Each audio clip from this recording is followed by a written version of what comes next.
The committee will come to order. The Oversight Committee exists to secure two fundamental principles. First, Americans have a right to know that the money Washington takes from them is well spent. And second, Americans deserve an efficient, effective government that works for them. Our duty on the Oversight and Government Reform Committee is to protect these rights. Our solemn obligation is to hold government accountable to taxpayers, because taxpayers have a right to know what they get from the government. Our obligation is to work tirelessly in partnership with citizen watchdogs to deliver the facts to the American people and bring genuine reform to the Federal bureaucracy. This is our mission. Today we advance that mission statement in the area of information technology, which is at the heart of whether the Federal Government knows where the waste, fraud, and abuse is, knows or can be expected to deliver an efficient and honest return for every dollar contributed by the Federal taxpayers. To that extent, we have three panels today. This is not a controversial hearing within this committee, but it may be controversial outside of this dais. In just the last 10 years, government spending on IT has risen by $46 billion. Even in Washington, that's a lot of money. We now spend $81 billion in 2012. As is the case government-wide, spending decisions are often not based on performance results. Program failures and cost overruns plague three-quarters of all large Federal IT programs. Federal managers say that 47% of their budget goes to maintain obsolete or deficient IT resources. Estimates suggest that as much as $20 billion of taxpayer money is wasted each year. But let us understand, in this case, it's not the waste of the $20 billion. It's what that $20 billion could do, properly applied, to our transparency into our government. The leveraging of $20 billion to save $200 billion is why it is essential that we fix this part of government that seems to be so broken. We have built an IT infrastructure that is bloated, inefficient, and actually makes it more difficult for the government to serve its citizens in some cases. With more than $81 billion spent each year on Federal information technology, Americans are not getting anywhere close to what they would expect to get for their money. Just last month, the Air Force announced that a $1 billion logistics system had failed and was being shut down. It was a logistics system that was needed. It will still be needed. We will still need to make these improvements. I want to join with all those who realize that few of our programs that fail because they weren't wanted or needed. They fail for other reasons, and that's what this committee is determined to get to the bottom of and change the system. Often quoted in Washington is Albert Einstein saying more or less that if you keep doing the same thing over and over and expect a different result, that is the definition of insanity. We will not allow the Federal Government to continue doing things over and over again that, in fact, more money has not made work better. It is our choice now to listen to all the parties who will come to bear to this committee. People who understand government procurement, of course. People who understand the private sector and what works there. I have often quoted my working in my old company with companies like Circuit City, Best Buy, and Walmart. Companies that in some cases were very opaque. In other cases, visual on even my desktop, I could see every store, every product from my company, and whether in fact it was selling or not. I not only could see it, but my salesmen could see it. And if something didn't move in one store and moved in another, they knew that they could go and find out why. That doesn't exist in the Federal procurement system. It doesn't exist anywhere in government, and it needs to. And with that, I'd like to introduce Mr. Cummings for his opening statement at this time. Thank you very much. Thank you very much, Mr. Chairman. I want to welcome all of our witnesses here today, including our good friend and distinguished former Chairman, Tom Davis, who I just have a phenomenal amount of respect for. Tom, it's good to see you again. I think this is an appropriate first hearing for this Congress. This is a good government hearing that gets right to the core of our committee's jurisdiction. Today we are examining federal spending on information technology. Our committee has jurisdiction over the efficiency and management of government operations and activities, including procurement. It is our responsibility to ensure that the Federal Government is spending money wisely and efficiently. I think all of our constituents would agree that they want to make sure that their tax dollars are spent that way, effectively and efficiently. This includes Federal spending on information technology. The President's fiscal year 2013 budget projected that agencies will spend $79 billion on IT this year. The Government Accountability Office has found that agencies do not have adequate oversight of these investments. In a report last October, GAO found that 5 major agencies have not been using the proper safeguards to ensure that their investments in the operation and maintenance of IT systems are performing as intended. As GAO said, and I quote, "Until agencies address these shortcomings, there is increased risk that these agencies will not know whether the multi-billion-dollar investments fully meet their intended objectives."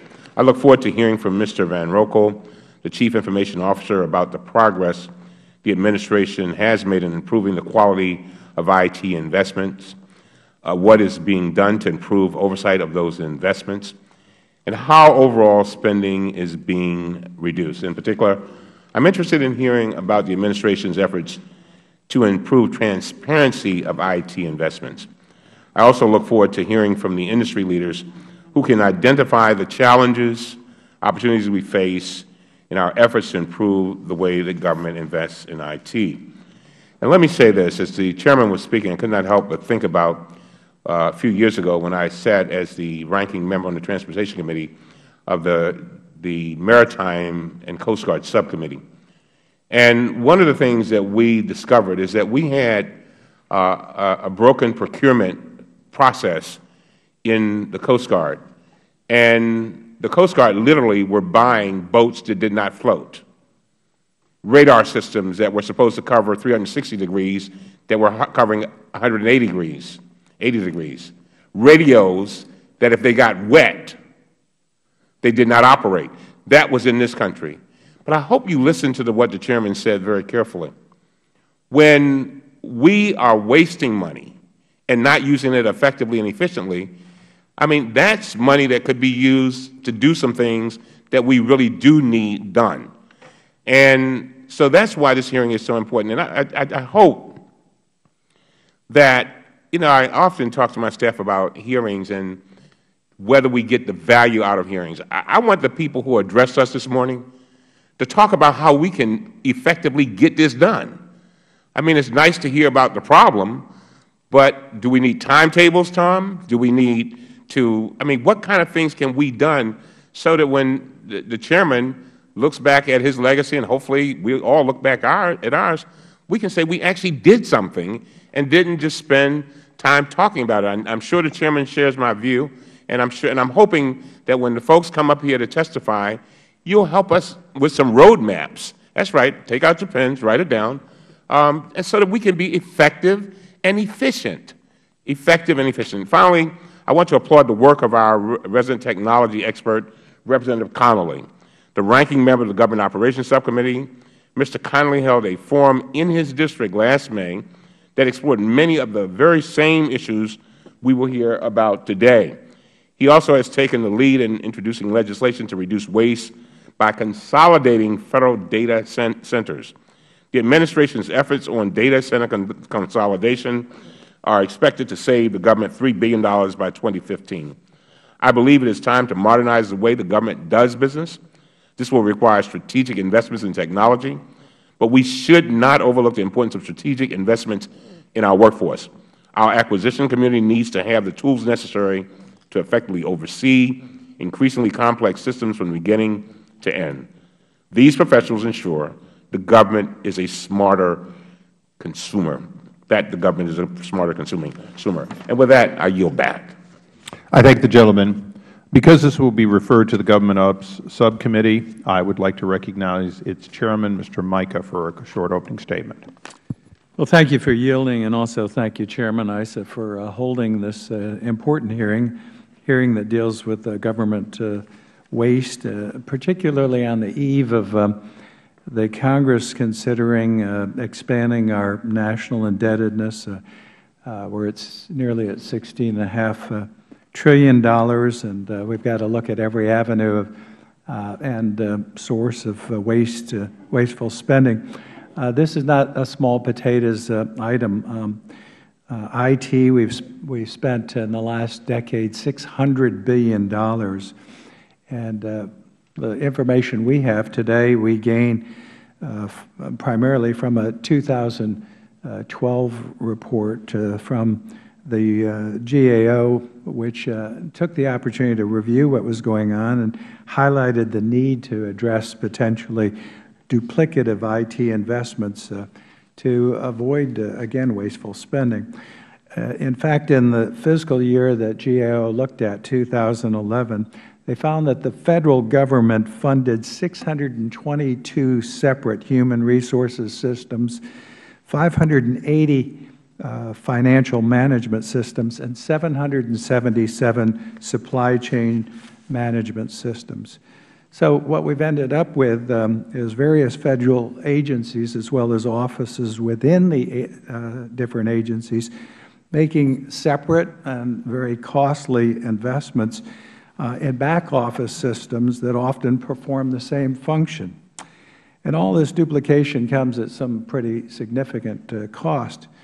Unfortunately, that's been our approach, and what we should be doing is aggregating demand among the agencies and their different offices to get the best prices for various IT products and services, which we aren't properly doing.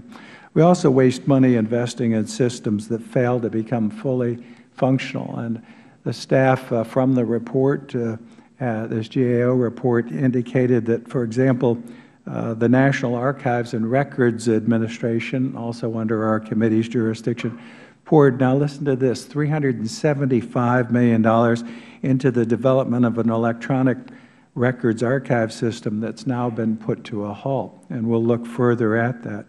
Then we look at the Office of OPM, Office of Personnel Management, canceled its retirement systems modernization program after spending nearly $250 million on that program. We'll look at this. Despite these failed investments, OMB unfortunately recently abandoned the practice of including in the President's budget submission a summary of the extent of the risk represented by major Federal IT investments. According to a report issued by GAO last fall, the President's budget submission from 2007 to 2009 included an overview of the investment performance over several budget years of IT projects in need of management attention. But this practice was abandoned, unfortunately, by the White House in its last 4 budget submissions.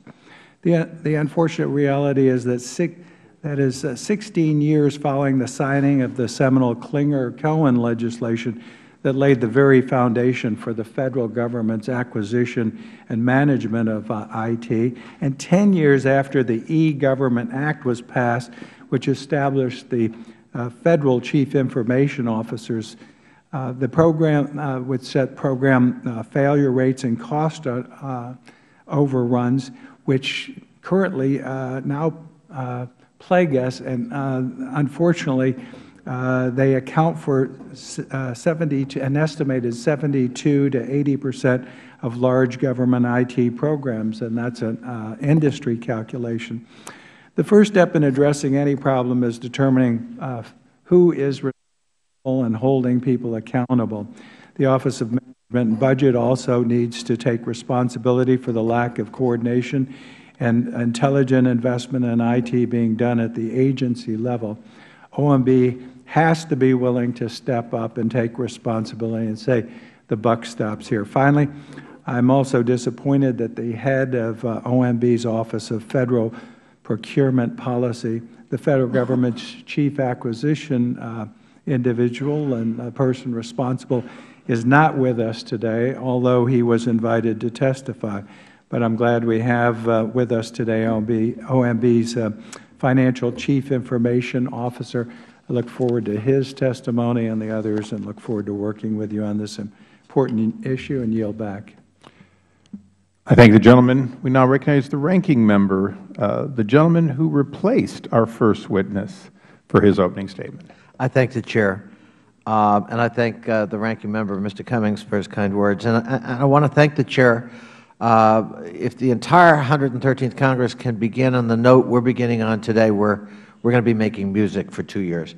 But I want to thank the Chair for his leadership in this particular area. We're working together, and our staffs are working together on a draft bill that I think can move us into the bright sunshine of this part of the 21st century, giving more flexibility to the Federal Government and to Federal managers. Because some of the problems outlined by my friend Mr. Mica, the new Chairman of the Government Operations Subcommittee, have to do with how Congress is how the government is organized, and the flexibility or lack thereof that we give to managers.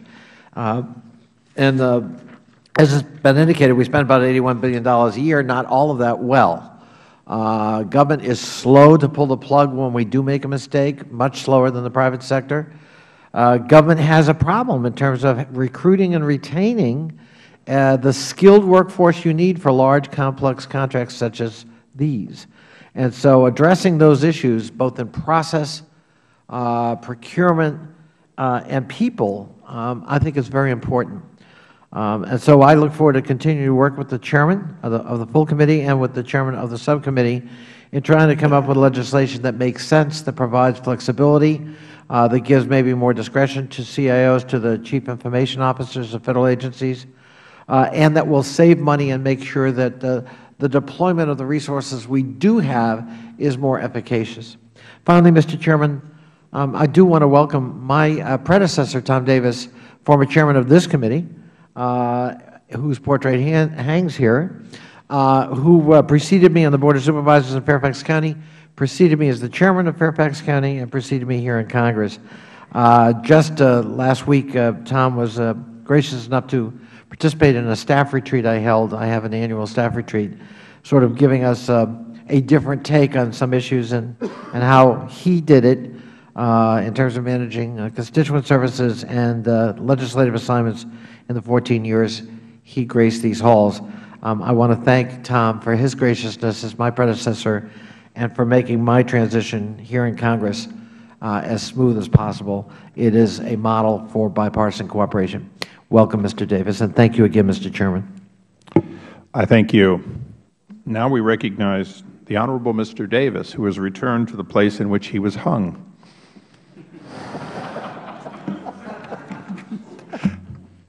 Tom, many times. You're my friend, you're my mentor, and as you've heard from both sides of the aisle, you're somebody whose opinion we respect. And with that, you're recognized. Mr. Chairman, thank you very much, and congratulations to both you and Mr. Cummings on a terrific start.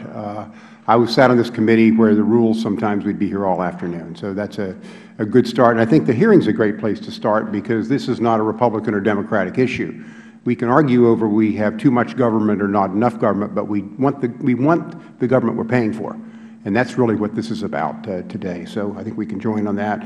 I just also say to Subcommittee Chairman Mica and to Mr. Connolly, Mr. Connolly, you followed me on the Board of Supervisors as Chairman of the Board into Congress, and if you can, like me, retire undefeated and unindicted, maybe one day you'll be a witness as well. So I think he wants to be hung, too. Well, I take a couple more terms and a switch, but I'm not going to get into that. Let me just also acknowledge Jim Turner is here. He was the author of the E-Government Act. I attached a number of pieces of legislation, but Jim was a distinguished member of this committee on the Democratic side when I was the subcommittee chairman in 2002, when we worked that bipartisan legislation together. And I think it's time for an update, and I think this is an apt hearing for that. Let me put all of my testimony in the record and just make a few salient points.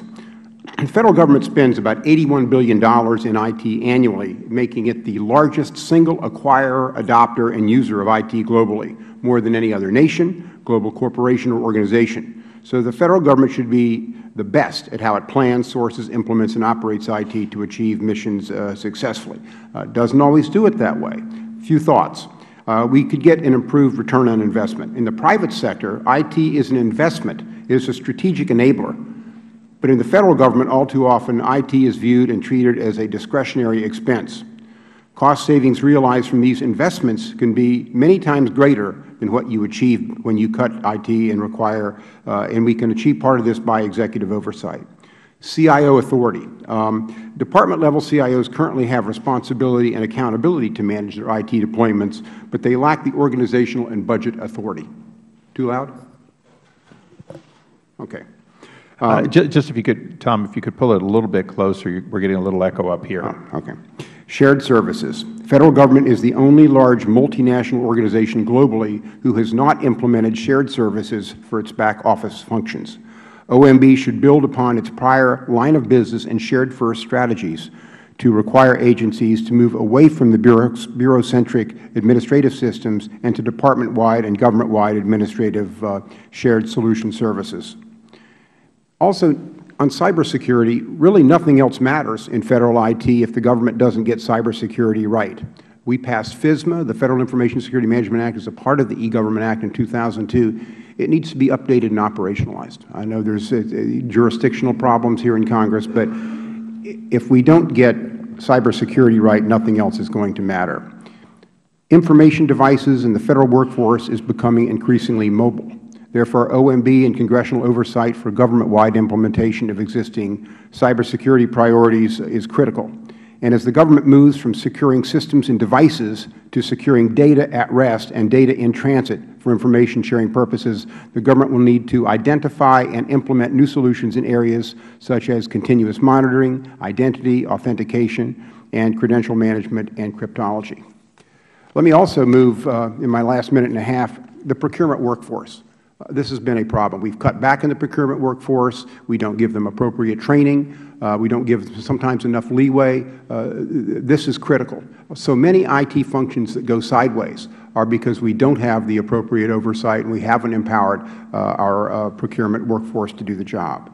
The procurement processes, as you know, in government, sometimes the mission is not to make a mistake. So you don't get the kind of innovation that you would get in other cases, and I can talk more on that during the questions and answers, but I want to get through my time. Continuing resolutions. CRs kill IT procurements. It kills innovation in government because no agency head is going to be spending their budget on new procurements, follow-on work if they don't know what their budget's going to be.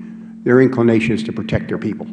And we have seen a step backward and backward as Congress doesn't get budgets done on time and goes through CRs. And finally, some of the rules that we have that I think are passed with good intentions to ensure that lobbyists don't come in and have undue influence also hurt us because many times the people writing these have not had appropriate contacts with the outside world, small companies trying to get in and share their ideas in government and operate in a bubble. I think it's a good idea for companies to come in and share their ideas and have an open door to policymakers so that they know what the existing technologies are, can be aware of what government's needs are, and therefore can address them in the procurements. And I'll stop there on time.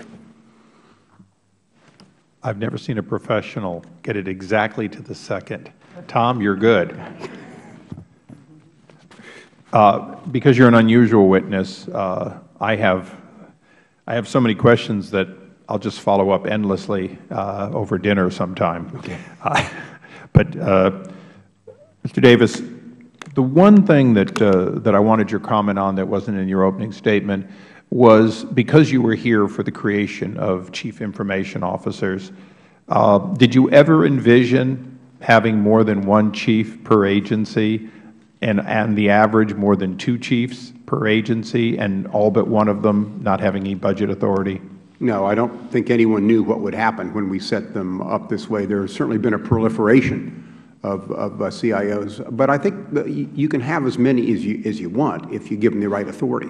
The problem is they're sitting out there and they're, in many cases they're toothless tigers. Some great people, very dedicated, but if you can't enforce this, that's why we get so many stovepipes built up. So it would be fair to say that the 40 CIOs that are in Department of Justice alone would be a little more than you would have assigned. Well, I don't think anybody envisioned that when we did it originally. Or the 35 in the Department of Transportation. Well, I'm not picking on anybody, but I just think at the time, what you need are lines of authority and decision makers. It's okay to have a multiplicity of CIOs if they have authority, but if they don't have authority. So in short, if they have their share of the budget and can be held accountable for every penny that goes under their jurisdiction, you're okay with it as long as, in fact, that's what comes with being a chief, is budget authority. Well, you know, look, you can get, you don't want 40 stovepipes out there. You've got to have your CIO for your agency overseeing those kind of things, and whatever you call the other CIOs, at the end of the day, there needs a congruency there that is not always built into the system. CIOs don't know who to report to. Do they? If you're a CIO, for example, with a subsidiary within an organization, do you report to your CIO or do you report to your agency head? And so there is just, I think, a lot of confusion out there over what the authority lines go. Mr. Cummings? Tom, when you were chairman of this committee, you authored the Federal Information Security Management Act. And Chairman Issa and I worked together last Congress to introduce legislation to update FISMA, which has now been in place, of course, for over a decade. Our bill will require that the Federal Government shift to a system of continuous monitoring of information systems. One of the things that we hear a lot about, of course, is cyber threats. You have already said that you think that FISMA needs to be updated. But can you talk about the cyber threats, because it seems that you know, that is what we should be worried about, because it's my understanding that these threats and cyber attacks can do quite a bit of damage. And I just wanted you to comment on that. They do all kinds of damage. First of all, they could do societal damage like a 9/11 when you get into it, if they get into the wrong systems and we're at play. But you have a lot of information being lifted. And I don't want to get into you've had situations where we're negotiating trade agreements and we're negotiating with other countries, and they have been able to lift all of our information off. So it's basically the fact that a lot of confidential private government information is being lifted off by our competitors, and we're providing it to them free. It's a huge cost to taxpayers and a huge cost basically to America. Now, are there any other changes to the law that you think we need to make? Well, I think just on FISMA, how you do it, there are probably a dozen ways to do it, but it needs to be operationalized. It's turned into a check-the-box routine, and it's had some good things because they weren't even checking boxes before this. But I think your idea of continuous monitoring, testing, prodding of the systems is very, very important. So that's the direction I think it needs to move. Mr. Chairman, I yield back. Thank the gentleman. Per your agreement, I understand you'll be able to answer written questions by both sides. With that, we'll take an extremely short recess and go to our next panel. Thank you again, Mr. Davis.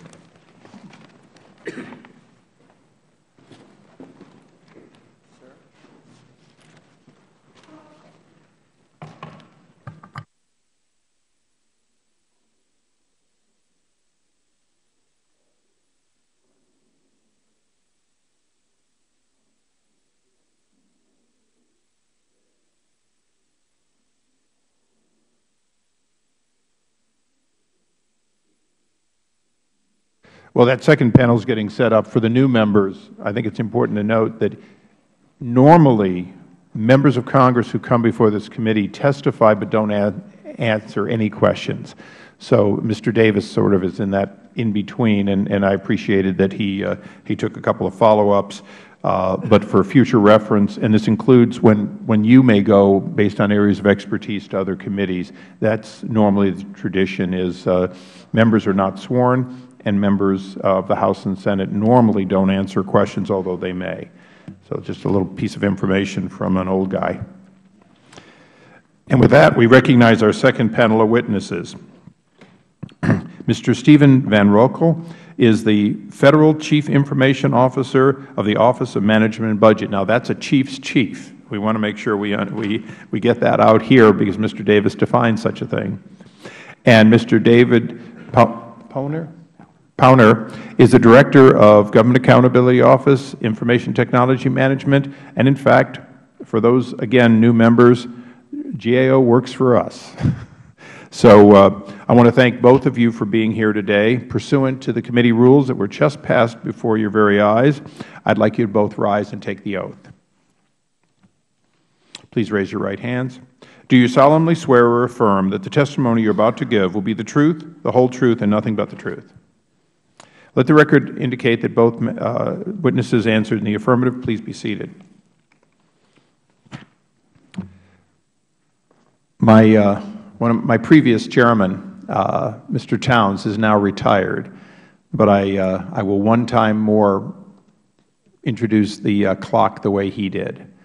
Everywhere in America, we know that green means go, yellow means go through the intersection real quick, and red means stop.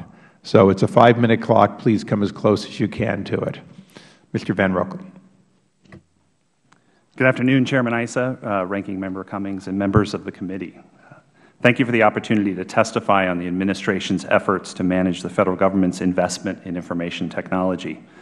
The growth of cloud computing, mobile devices, data, and social media is creating a demand for government services that is once unforeseen. Americans' expectations of their government have reached a critical point even faster than we anticipated. They expect us, through the use of technology, to provide the same quality of service they experience in their everyday lives, and we must meet these expectations efficiently and securely. During my nearly 20 years in the private sector, I woke up every day focused on improving and expanding core services and customer value while also cutting costs. We must ensure the government has the same mentality by driving innovation to meet customer needs, maximizing the return on our investment in Federal IT, and establishing a trusted foundation for securing and protecting our information resources. Since the mid-90s, Federal IT spending grew about 7% annually. A culture was built which assumed that to do new things, we must spend more. Had we continued on that growth curve, we'd be spending over $100 billion on IT today versus the 78 to 81 we do spend. In 2009, we worked to freeze Federal IT expenditures, and under my watch, we reduced it year over year. Although spending is flat or declining, we refuse to use this as an excuse to do less with less. Instead, we are applying the private sector mentality of continuous improvement to expand and improve core services and customer benefit while reducing costs. In this time of fiscal austerity, we must ensure that we're always innovating with less. But if we focus solely on cost reduction, we will overlook the value that IT brings to the government and our country. Few, if any, new government services will be established without technology as their foundation. Strategically investing and deploying IT can provide a downstream multiplier effect, not only in efficiency and cost savings, but by making us more productive, more customer-friendly, and more secure. Today, I'd like to highlight the 3 principles in our approach to innovate with less. First, we are working every day to drive innovation into everything we do. The value of government programs rests upon their ability to positively impact the lives of Americans. Simply put, the American people must be at the center of every action we take, and no decision should be made that cannot be tied to significant customer benefit or savings. We must also embrace 21st century ways of building government solutions. For too long, the Federal landscape has not benefited from productivity gains seen in the private sector. We can't just spend less. We need to change the way we do business. This includes modular solutions, embracing mobile technology in new ways, and creating services that were once unforeseen. Driving innovation doesn't end at the walls of government. The information maintained by the government is a national asset with tremendous potential value to the public, entrepreneurs, and to our own programs. The Administration's innovation agenda includes multiple initiatives that will open data to enhance information exchanges, interoperability, and public release of data while safeguarding information security and privacy. Open government data is creating an incredible platform for innovation in the private sector, continuing to foster an increasingly important role for government in the new data economy. Today, private sector entrepreneurs are leveraging this asset to create jobs and provide better service for the American people. Second, we are focused on maximizing the overall return on investment in Federal IT and are providing agency leadership with tools to help look across their IT portfolios to make strategic investment decisions. We're driving cost savings in government through many targeted efforts, including tech stack investment reviews, our cloud-first policy, strategic sourcing, data center optimization, and portfolio stat. By gaining efficiency, we can not only save money, but we can drive innovation in government by culling from inefficient programs and reinvesting in high ROI, mission-focused technology solutions. Third, we are advancing cybersecurity capabilities on every front. This issue requires creative solutions to address emerging and increasingly sophisticated threats and new vulnerabilities introduced by rapidly changing technology. To overcome this challenge, we must continue to implement initiatives such as the Cybersecurity Agency Goals, FISMA, and FedRAMP, and to continuously measure agency progress in improving information security performance. Building on the last 4 years, our focus going forward will be to drive innovation in government and make investments in technology that better serve the American people. We will use technology to improve productivity and lower barriers to citizen and business interaction with government, all while bolstering cybersecurity. Thank you for the opportunity to appear today, and I look forward to our discussion. Thank you. Mr. Pauner. Chairman Issa, Ranking Member Cummings, and members of the committee, we appreciate the opportunity to testify on wasteful IT spending. My comments will focus on 3 areas. 1, the government's poor record when it comes to delivering IT. 2, recent OMB initiatives to address the problems. And 3, what needs to be done to fully address the issues at hand. GAO's work and others over the years have shown the government has a poor track record when it comes to managing and delivering IT. My written statement lays out several recent examples where billions of taxpayers' dollars have been wasted on failed projects.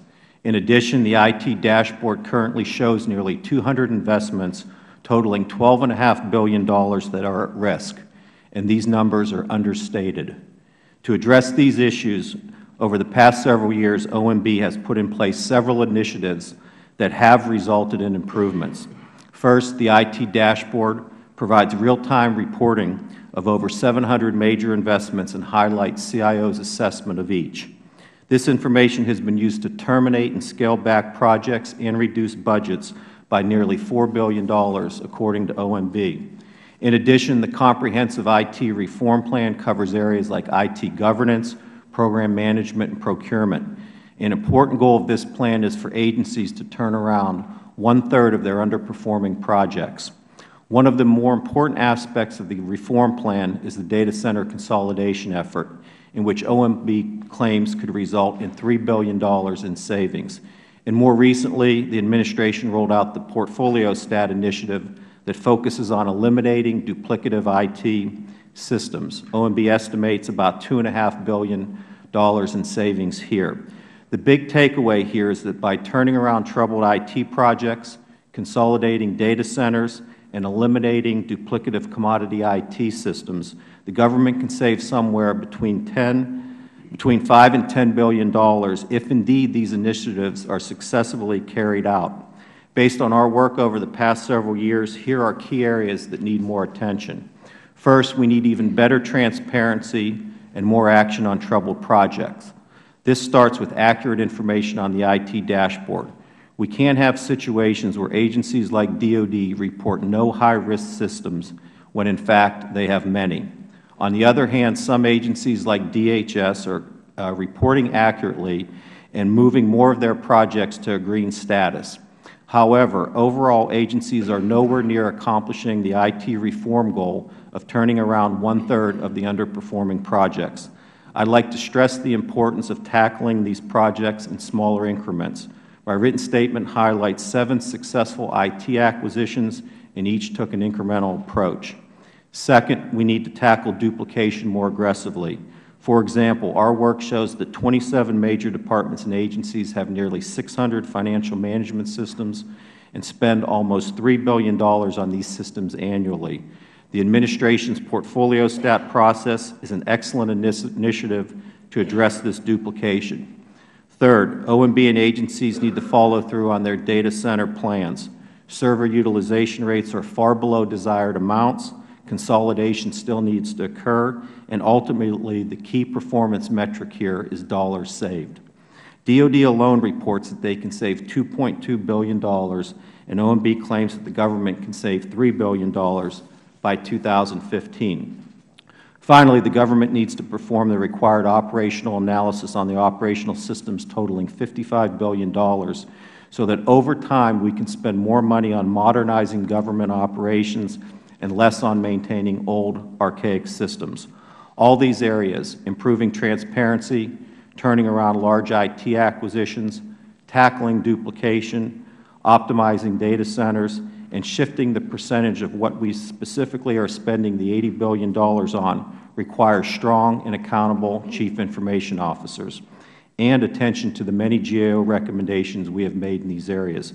Mr. Chairman, GAO's plan is to stay on top of these important issues as we currently have work looking at the dashboard, portfolio stat, data center consolidation, and IT duplication. We look forward to further assisting you in your important oversight role. This concludes my statement. I'd be pleased to respond to questions. Thank you. For all the members, be aware that somewhere in the 2 o'clock time range, we will have our first and only series of votes for the day. It will be no more than 3 votes, and we will return immediately following that. I'll go down the order normally, but if somebody is here ahead of you, then I'll go to that person first and then return to the normal order. Mr. Pauner, I guess the first problem we seem to have is that the software for the IT dashboard is not performing properly, if I heard you say that, in fact, what we're getting there in reporting, granted it's not automated reporting, but that reporting is not factual. In a nutshell, how do we fix that? Well, how do we get that reporting to fairly reflect the real green, red, yellow that we should? Well, Mr. Chairman, there is reporting on cost and schedule performance, but there's a key report on a CIO assessment, and that doesn't require the software to function. That requires the CIO to be on top of their projects and to accurately report. So we issued a report late last year that highlighted some of the problems. We have some departments and agencies reporting accurately. DOD reported 0 red investments, and that was soon after they canceled the one investment that you highlighted in the opening to the hearing here. So we need to make sure that we get accurate reporting, that CIOs are on top of what the status of these 700 major IT investments.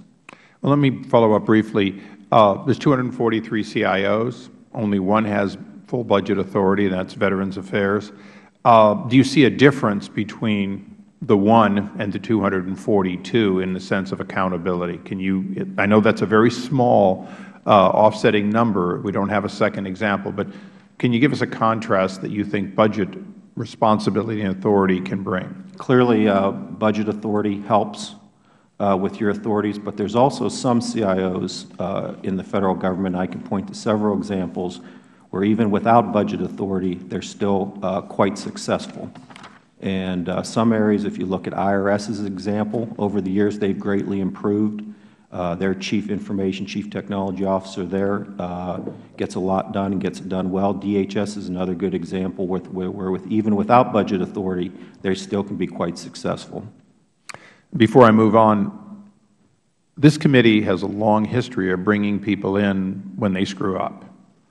How do I do what you just did? How do I find the areas of excellence, identify them and recognize them?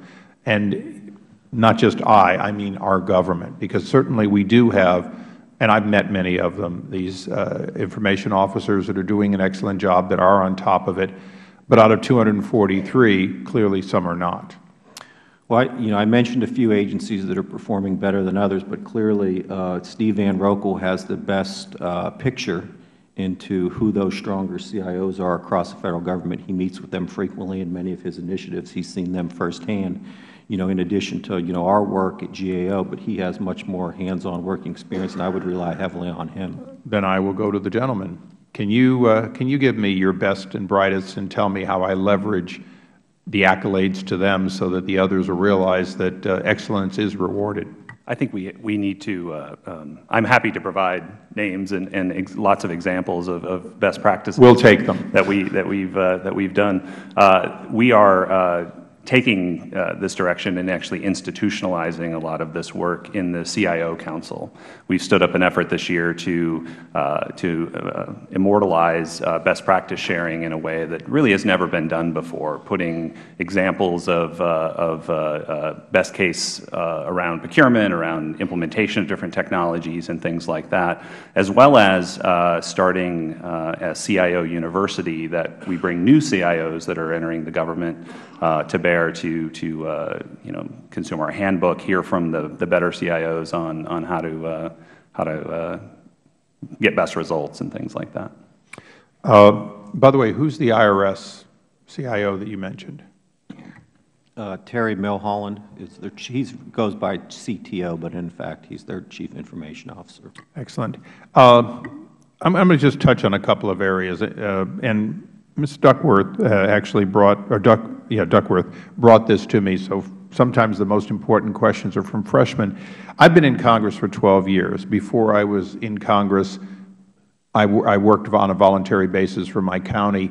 And so as far back as about 16 years ago, I was acutely aware that we put a lot of money into interoperable systems so that our counties, our cities, our fire departments, and so on could communicate, particularly in times of emergencies, which San Diego tends to have a major fire every year or two.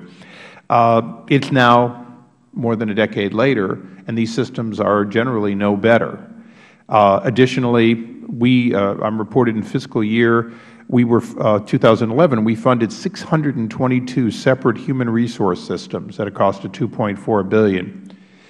The frustration that I have, the frustration the gentlelady has from Illinois is, how do we stop looking at things 6 years, 10 years, 20 years later and find out that what we said the job was to consolidate, the job was to go to a single interoperable system and so on, just as we're doing here today.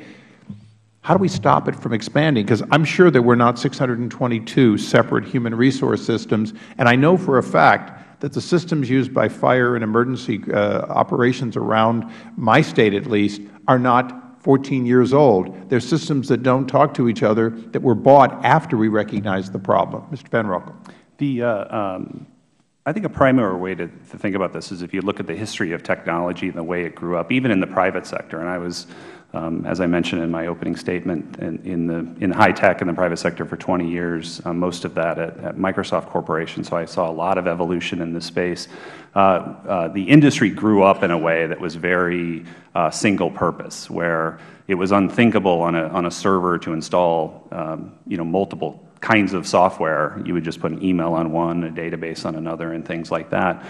There is now technology available that allows us to do things massively different. And I think the private sector has realized that. As Mr. Davis said in his opening statement, there is this inflection point we all go through where technology is seen as this very discretionary thing to a very strategic thing. As you mentioned, the way to connect to customers or salespeople or data, things like that. We're in the midst of that inflection point in government, and it hasn't been fully realized. And I think that, coupled with the cost pressure, the cybersecurity pressure, and probably most importantly, the expectations of citizens are going to drive a different behavior. What I've probably noticed the most coming into government is that we spend a lot of time focusing on a single role, saying a CIO kind of owns this function, procurement professional owns this function, CFO, human resources, et cetera. And one of the things I'm working very hard to instill is a cross C-level conversation on these things. When I ran the portfolio stat process last summer, my agenda with that process was not just to look at the IT portfolio and sort of have an assessment there, but it was to get people around the table and teach from the deputy secretary and all the C-level executives how to run a private sector investment review board meeting, how to actually take a look at all the levers they can pull and how to make this strategic. And so our initial goal was really consolidation at that level, saying, it's unthinkable to run more than one email system if you're in an agency, and many are running more than one. It's unthinkable to run more than one other systems. And so encouraging them to drive that level of consolidation. And then Joseph Jordan and I, the head of the Office of Federal Procurement Policy, worked last year and launched the Strategic Sourcing Leadership Council, that is a group of C-level executives from some of the largest agencies in government, representing the majority of our IT spend, who are right now working on a plan to do a minimum of those 15 systems of consolidations, and they're going to be reporting back to us in the next month or so. Thank you. Mr. Cummings. Thank you very much. Mr. Chairman, I'm glad you asked Mr. Pollner about the person at IRS that apparently is doing it right. That's a good thing. I think it's important that we highlight those people who come in and do the right thing and do it well. And that leads me to you, Mr. Van Rokel.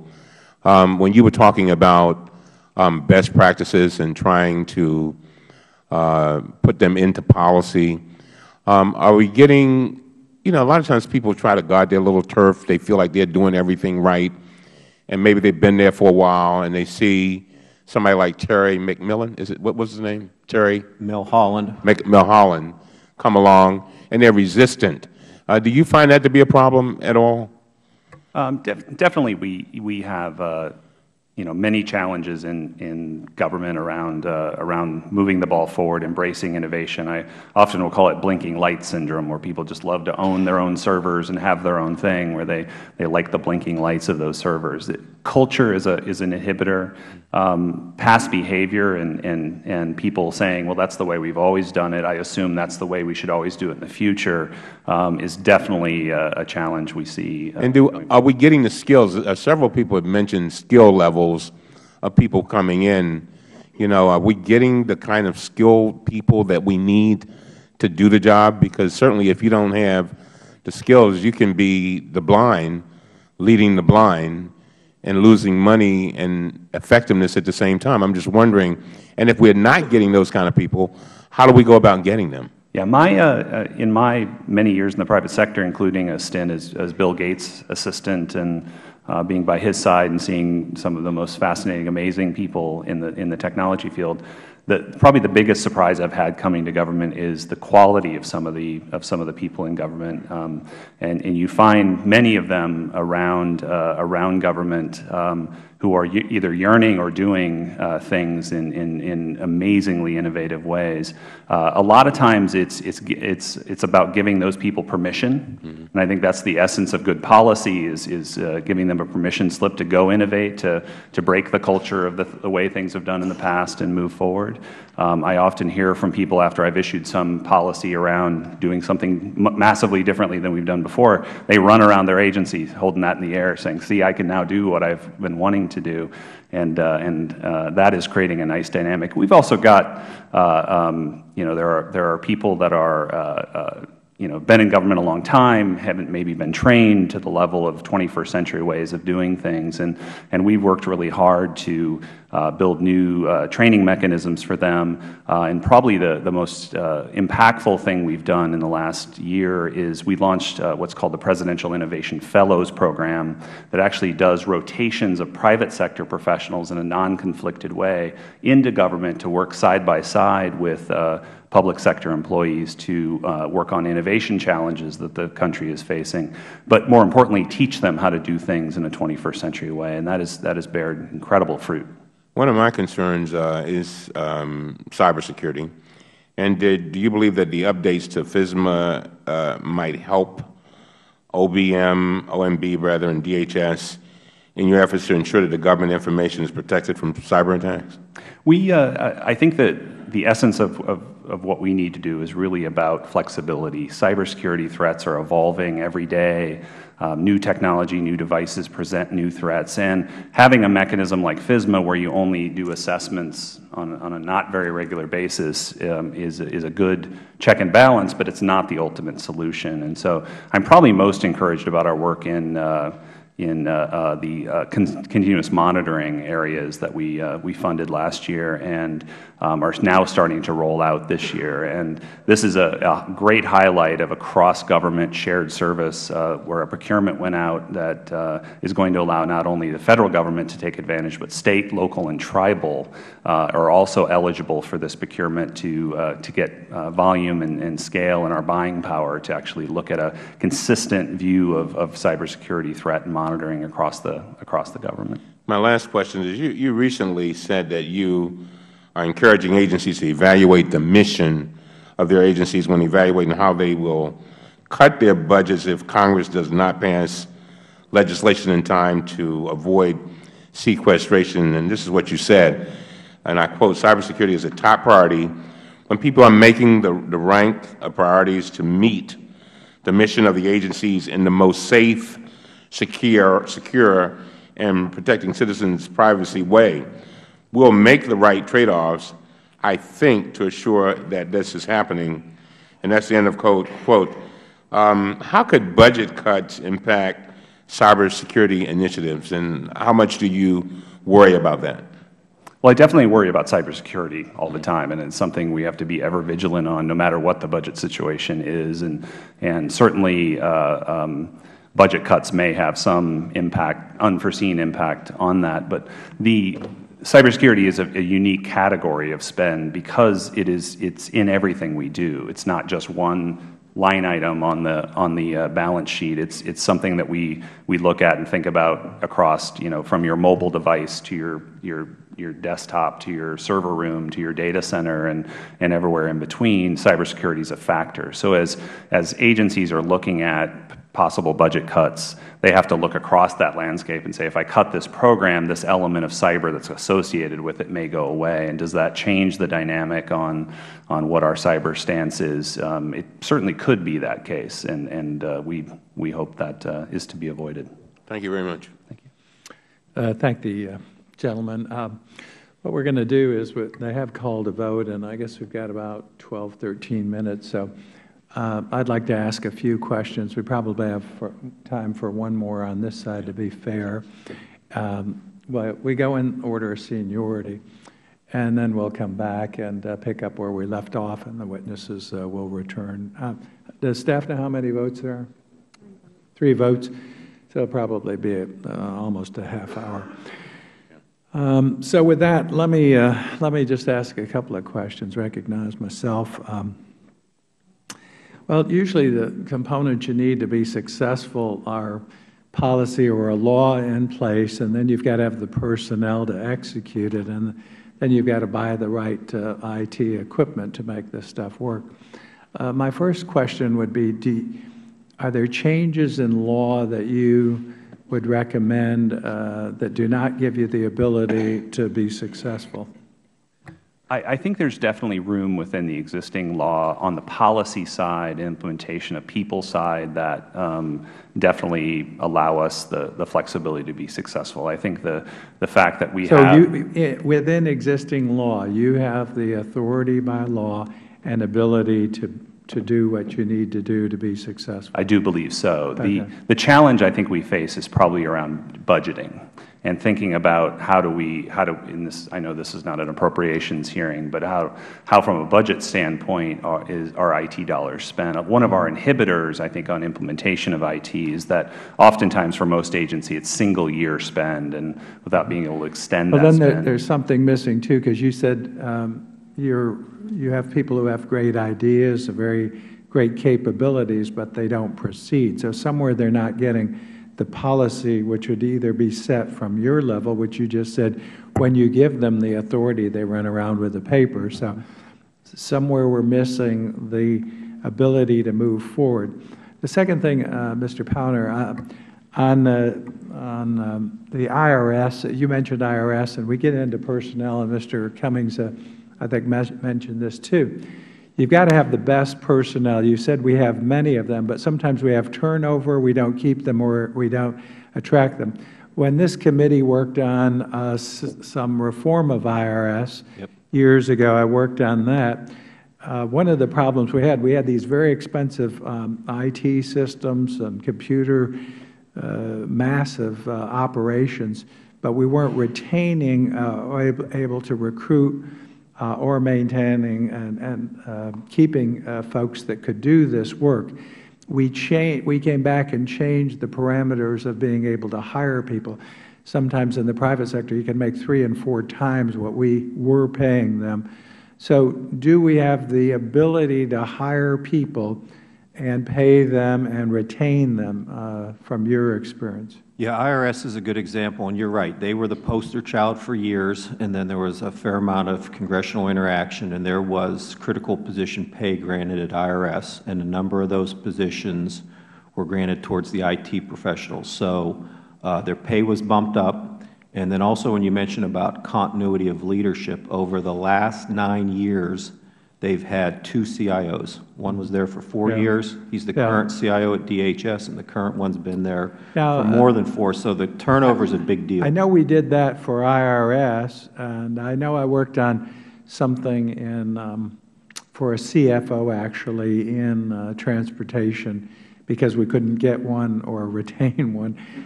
Government-wide, though, do we still have a problem as far as this personnel issue and the flexibility to retain and pay people?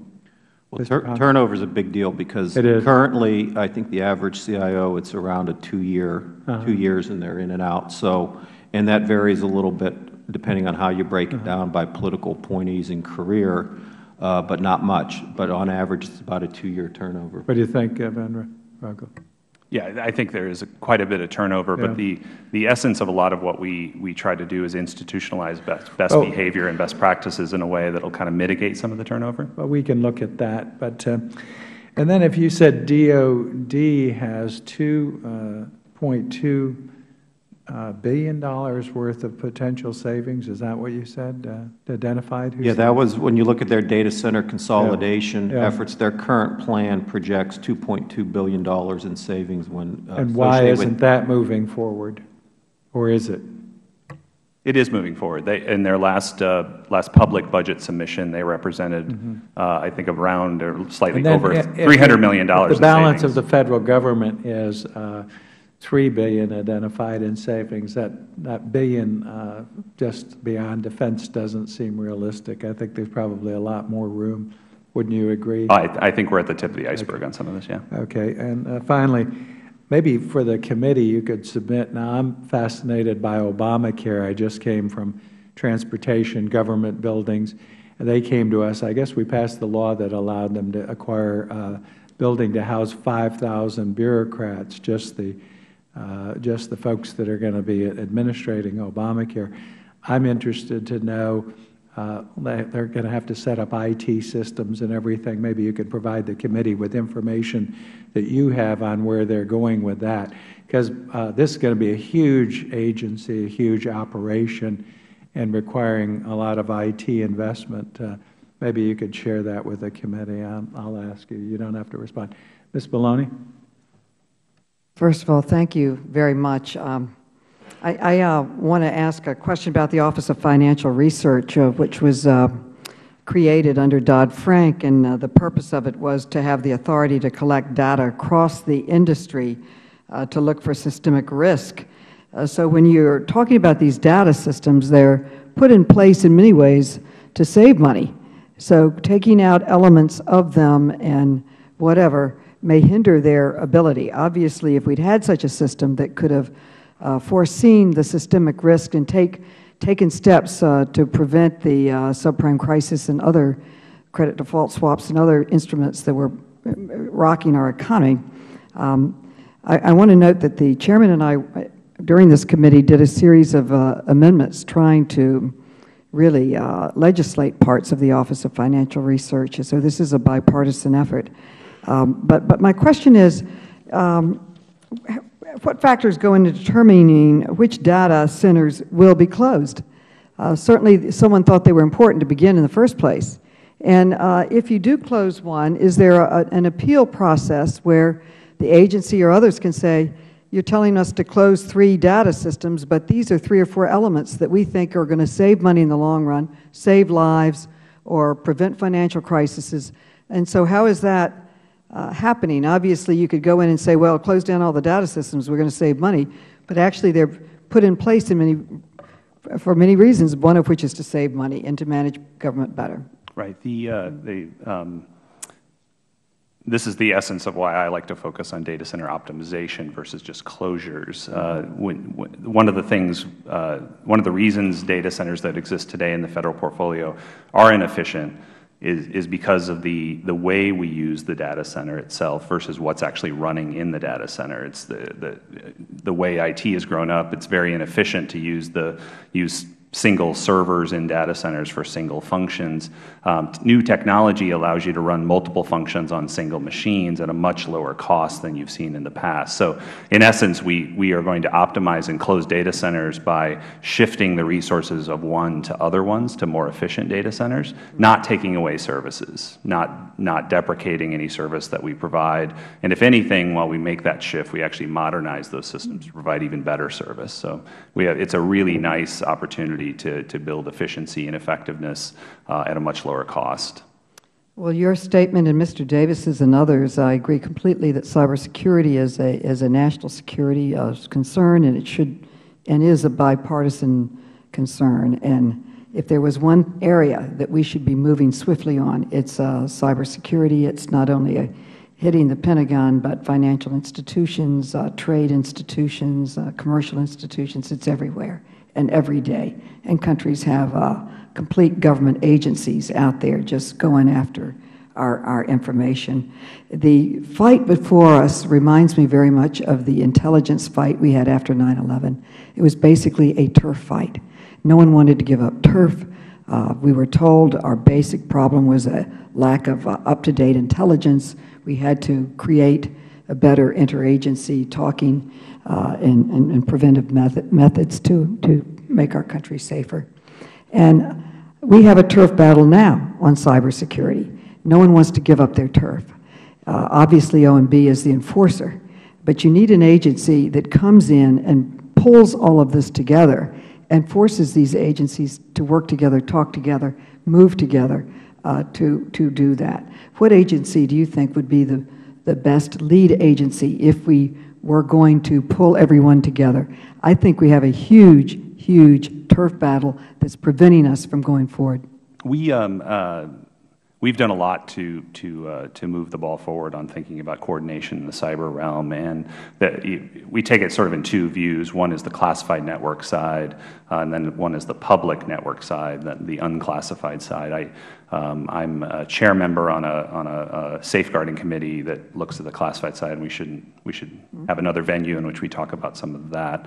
On the unclassified side, we've made the decision and worked very closely with Department of Homeland Security to provide the cyber capabilities, operationalize the cyber capabilities of the government along with the OMB and the White House to focus on what our capabilities are in cyber. So they run incident response through a group called U.S. CERT, the Cyber Emergency Response Team. They are leading the charge on the implementation of the government-wide continuous monitoring system, and then they work with us on cyberstat reviews, which are going out and implementing FISMA, but a more regular touch base on cyber capabilities at the agency level. And I think we've done a lot there, along with the CIO Council, to coordinate our cyber activities in a way that I feel very confident that we're making not only good progress, but great progress on. With 1 minute left in the vote, we'll recess at this time. I'd ask both of the witnesses if you would stay in recess and then be available. We'll see if there are further questions. The committee stands in recess.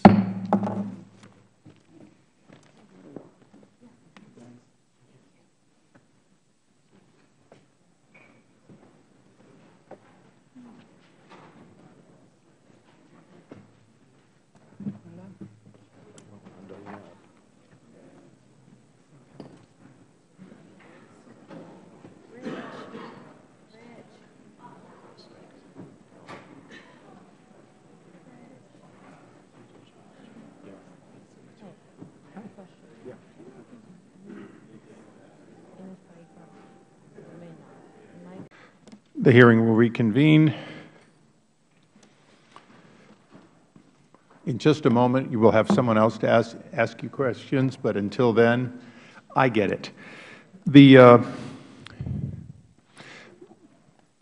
Earlier when I talked to Mr. Davis, as a friend and mentor, I did sort of badger him on the question of, for example, 40 CIOs at DOJ. I'd like to revisit that again. The term CIO, one that you have, what is it supposed to mean, and do we in fact find another title for people who are less than the CIO, and in fact those who either don't have budget authority or who receive their budget authority as a subset of somebody else who has budget authority? If you'd like to comment on that. Yes.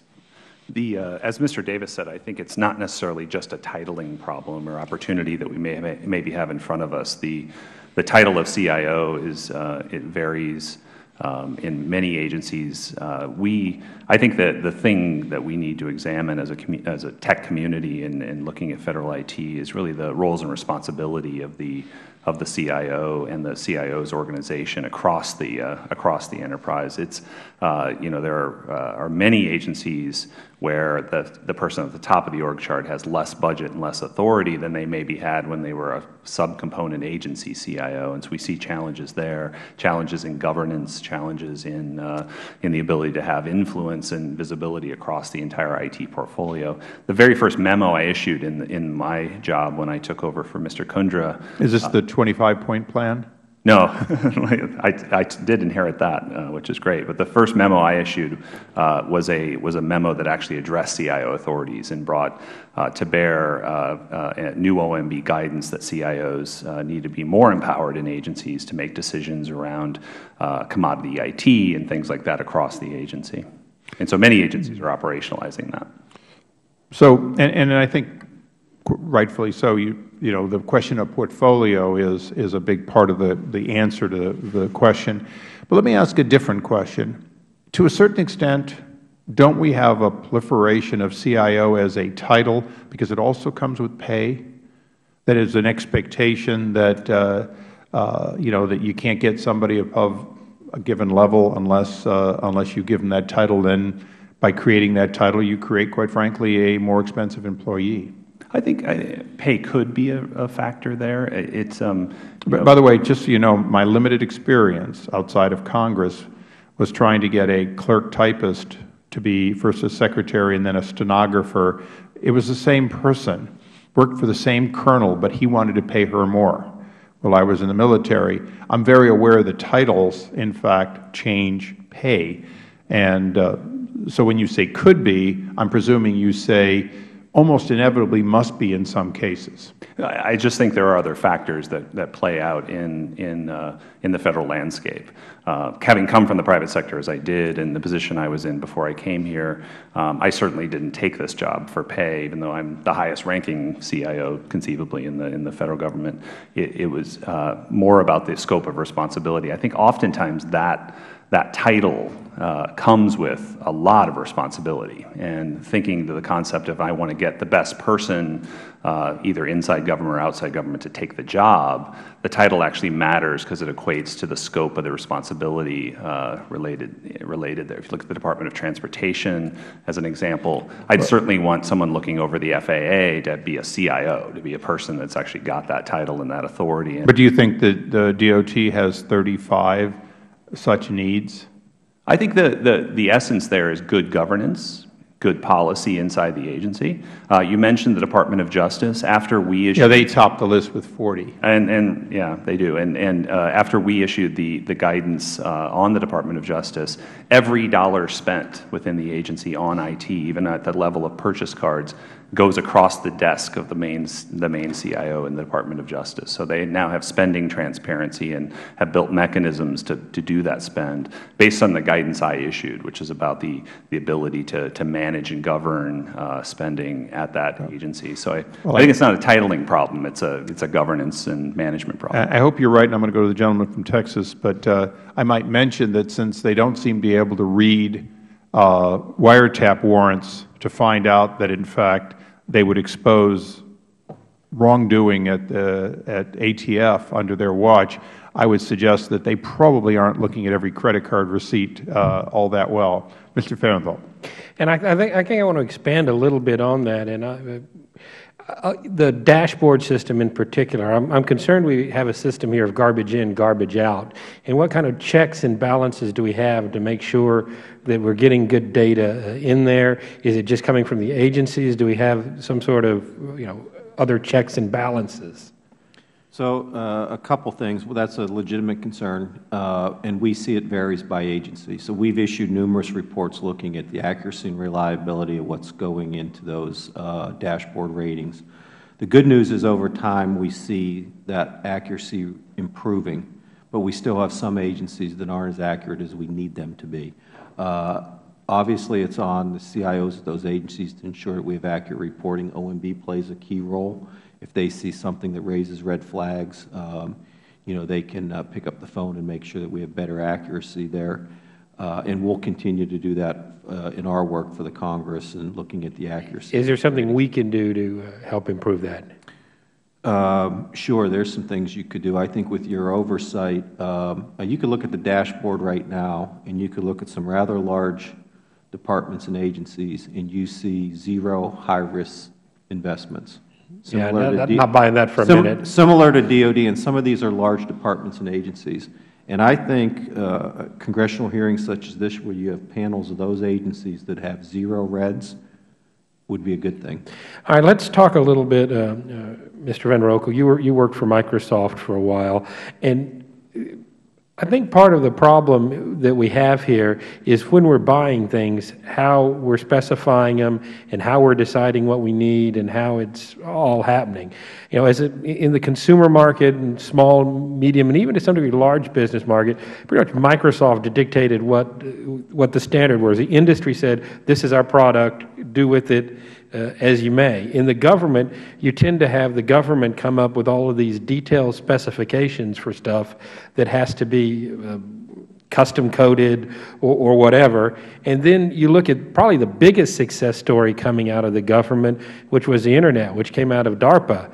And it was a collaborative, almost open systems sort of thing. Do you think is there a way we can adopt the Internet model for developing the overall computing scheme of the government, rather than having all these different agencies come up with all of these different technical standards, or relying on manufacturers saying, this is what our product is, take it or leave it? Yeah, I think that the normal motion in the government in the past has been one where you say, well, I'm faced with some challenge, some opportunity to build some system. You do one of two things, and you highlighted one of them. I think one is you go out and buy packaged software that exists, and then you hire an integrator to try to glue it all together to come up with some solution. Or what you do is your requirements are so unique that, exactly to your point, you describe this very monolithic big solution, and you have someone try to build it from scratch. And the problem with is not realized until much farther down the road. If you think about a quarterback throwing the long ball,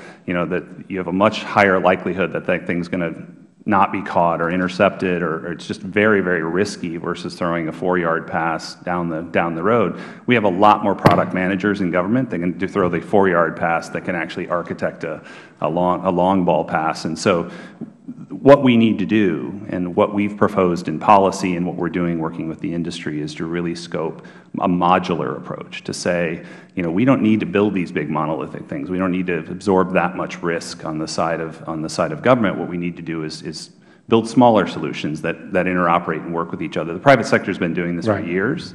The government is not, and we're working with the private sector on developing that. I think one of the struggles we have in the government is getting. We've got some good people here, but we don't offer what you go in the private sector. You've got a great idea for doing something or solving a problem. You work out of your garage for a while, and then you have an IPO, and then you're Steve Jobs. And I'm not sure there's pardon me for going right after one of your former employer's biggest competitors, but is there a solution, maybe, again, going back to the Internet model of having some of our standards and solutions developed in the academic field, rather than trying to get it done with employees, many of whom are really looking for the long term, to be the next Mark Zuckerberg? Yeah, I think the approach we're seeing emerge in government is something that's encapsulated in a strategy I published last summer called it's a digital strategy for the 21st century government. What it basically prescribes is exactly that, using open standards, open source software, and other approaches to say there's a new way of building these solutions where you can have data interoperability across agencies, you can have system interoperability, that when we build solutions within government, we should build it once and use it many times versus using these siloed approaches.